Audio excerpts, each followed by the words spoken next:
Would y'all believe that Eminem actually responded to my video? Well, he didn't actually respond to the video, but he responded to a comment of mine that was on one of his posts. And this comment pretty much carried the same exact sentiment that my video did. So for those of you who are familiar with that video, and you've interacted with it, appreciate you rocking with me, interacting with the content. If you haven't seen that video, I suggest that you probably just go in the comments or the description of this video, click that link and watch that video before you watch this one. If not, it's all good. Appreciate you being here anyway. So let me make this clear. Because I had somebody leave a comment on the last video stating that I'm pro-black. First of all, that is the furthest thing. That is a billion light years away from the truth. I want to make that clear. If you watched any of my previous videos, you know that I don't rock with any of that pro-black stuff.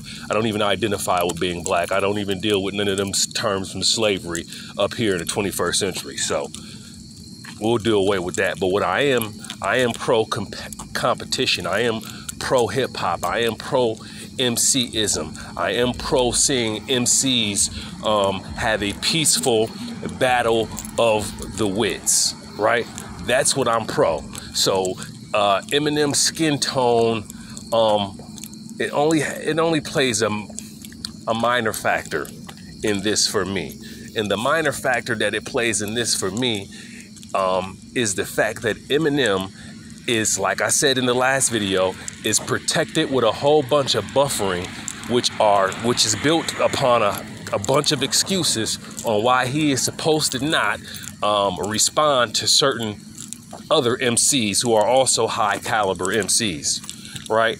That's what my argument is, right? For some reason, Eminem is not supposed to be subject to the same rules that Meek Mill is, or even the KRS-One. Why do I say KRS-One? Just the other day, I happened coming across a video on YouTube with KRS-One, and KRS-One had made this mistake at a performance of his when he was up there, rapping. KRS-One does the freestyles and stuff, right? And a guy came up on the stage and was dressed like LL Cool J.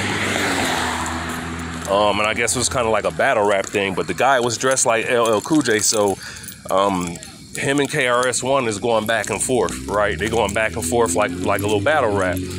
And since the guy is dressed like LL Cool J, KRS-One said something to the guy, and it came across like it was a diss to LL Cool J. That's how it came across, right?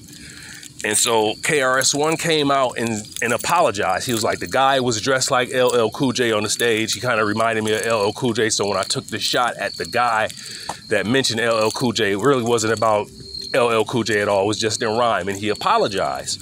But then he went on further to say, though, don't get it confused, because if I'm challenged, KRS-One said this. Now you have to understand, this is a head on the Mount Rushmore of hip hop. This is one of the heads on the Mount Rushmore of hip hop. He specifically said that if he was challenged, he would not turn down a challenge. Why is that? Because KRS-One is an MC. So with Eminem, as I said before, his skin tone playing a small factor in this, with Eminem actually being a guest in the house of hip hop, as he has said himself. With him being a guest in the house of hip hop, with him giving all types of props to people such as KRS-One, there is no way that he is excluded from the same rules that KRS-One would enforce as an MC who is a hip hop historian, a hip hop professor. There is no way that Eminem, whatever his race may be, his skin tone may be, there's no way he's exempt from that. That's all I'm saying. So in the same logic, if we're going to use the argument, which this is the argument that has been used, that if Meek Mill took a L because he did not respond to Drake, then it's only right that those same rules apply to Eminem. That's the only thing that I would say. Pretty much that's it at the end of the day. So again, if KRS-One says that he's not going to turn down any smoke when it comes to battling, then Eminem as a guest in hip hop can't turn down any smoke when it comes to battling. And if another MC of a high caliber, no matter if Eminem is a higher caliber MC than another MC who is also a higher caliber, he has to accept the challenge. I mean, because if that's the case, then we might as well stop watching boxing. We might as well stop watching MMA. We might as well stop watching all the forms of entertainment that deals with competition, competitiveness. Because what happens is the thing that builds up so much hype about these events is that you'll have two high caliber competitors, whether it's two high caliber MMA fighters, two high caliber boxers, two high caliber NFL teams, two high caliber NBA teams. The suspense, the hype in watching that is the fact that these are two high caliber competitors and we are looking to see who is going to be the victor. And of course, we know that there has to be a victor and there has to be a loser. We know that. We know that. So if anybody is using the excuse that they feel like, well, Eminem is better than the game, or the game might be 5 notches less skilled than Eminem, that's just an excuse, and that's bullshit. And that's just your way, again, of giving this man a buffer that he is not allowed to have. It's as simple as that. He's not allowed to have. These are buffers that have been being put up for Eminem for years when it comes to somebody pursuing him on the MC level. All of a sudden, everybody's looking for clout. This is hip hop, if y'all forgot. This is hip hop. And if there's a top guy on the top who's supposed to be the top 5 and everybody's giving, somebody is going to come for that alleged crown. So y'all need to stop playing this game. This is hip hop. This is what this shit is. This is about having skills. This is about displaying your skills and showing that you are the best when it comes to hip hop. You're not about to play with me. You're not about to play with my people's culture and make like because this guy got a bunch of sales and a bunch of accolades and that he went after Disney Channel characters, Disney Channel people who are in the Mickey Mouse Club, and act like he is not subject to the same rules. Again, this is our culture, and this is what a lot of y'all need to understand. Some of you who have forgotten who the fuck you are specifically, what y'all have to understand is, yes, Eminem is a guest in hip hop, and secondly, he is subject to the rules of our culture, and we don't necessarily fully identify with him. Let's just keep it real. Let's just keep it real. In order to have the full package, we have to fully identify with you.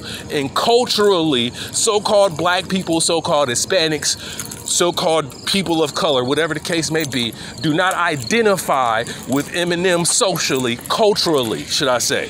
Culturally, do not identify. That's why when you go into our neighborhoods, you do not hear anybody playing any Eminem music. When you go into our neighborhoods, there's nobody playing any Eminem music. In the last 20 years in my neighborhood, when I was growing up, we didn't hear anybody playing any fucking Eminem.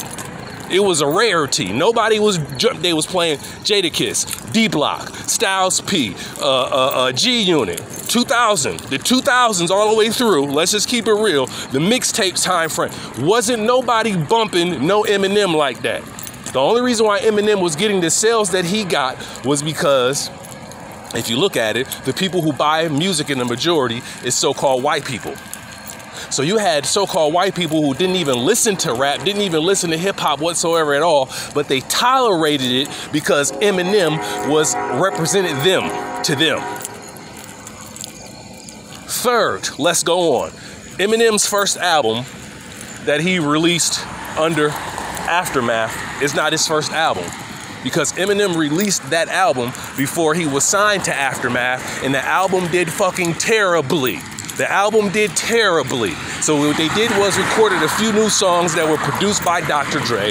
They put Eminem out there as the elephant who can do gymnastics, right? And as soon as he got the Dr. Dre stamp, that's when we, so-called black people, started fucking with Eminem.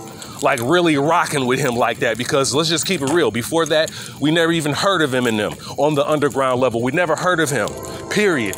Nobody was talking about Eminem on the underground, and believe me, we had access to all types of underground music. I remember underground music coming where I'm at in Ohio from the West Coast. I remember underground music from the West Coast coming to Ohio. I remember underground music from the East Coast.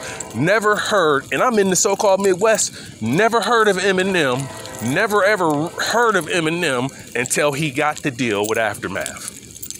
So let's just keep it real. A lot of the reason why Eminem was able to rock out like he was the simple fact that he came out and got the Dr. Dre stamp.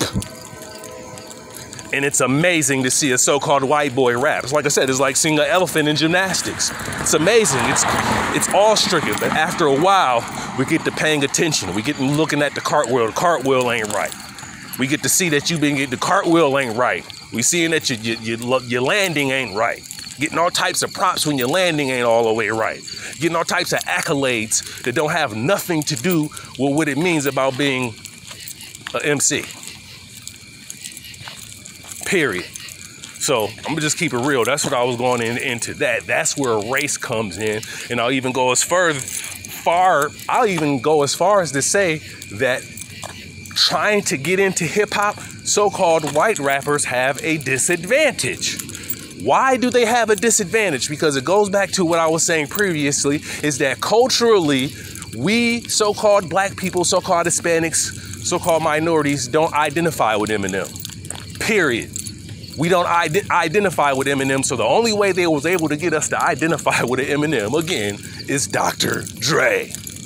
Other than that, we wouldn't have never gave Eminem a look because we've already had a Vanilla Ice already. We already seen what they did with the Vanilla Ice. We already seen that. We already seen it. You're gonna come out here, you're gonna put out a mimic version of us. You're gonna put out a mimic version of us and tell us that this GMO modified version of us is better than us and the shit that we made. And this is just what y'all do. And it can't be done. We're not going to accept it. Culturally, let's keep it real. So-called black people, Hispanic, so-called people of color do not culturally identify with none of that shit that Eminem be talking about. Period. So let's just stop playing. Y'all might as well stop that bullshit. We can culturally identify with D-Block. We can culturally identify with G-Unit. We can culturally identify with Dipset. We can culturally identify with Squad Up, Cash Money. We can culturally identify. We can't culturally identify with being a nerdy, wimpy white boy getting beat up by black kids, getting pissed on and switching school every 3 months. We don't identify with none of that shit. So y'all might as well stop playing. I'm just gonna keep it real. That's where the race part comes in at. And y'all don't understand that hip hop is a part of our culture. So there's gonna be certain things that Eminem will never be able to do like us. Period. No matter how good he is, there's certain things that he'll never be able to do like us. Just like the game said, he doesn't comprehend cadence. He doesn't have rhythm like that. He don't got it. These are things that comes with being who we are that a lot of y'all just don't got. And it ain't nothing against you. It's just, it is what the fuck it is. Simple as that. So that's the only time race plays a part on that as far as me. But I'm focused on the MCism. I'm focused on the fairness. If you've been challenged as a battle rapper, as a battle MC, as a high caliber MC by another high caliber MC, and you're holding titles within a house of which you are a guest, you better get your fucking ass out there and get to work. And I don't care what none of y'all say in the comments. Simple as that. I'm out of here.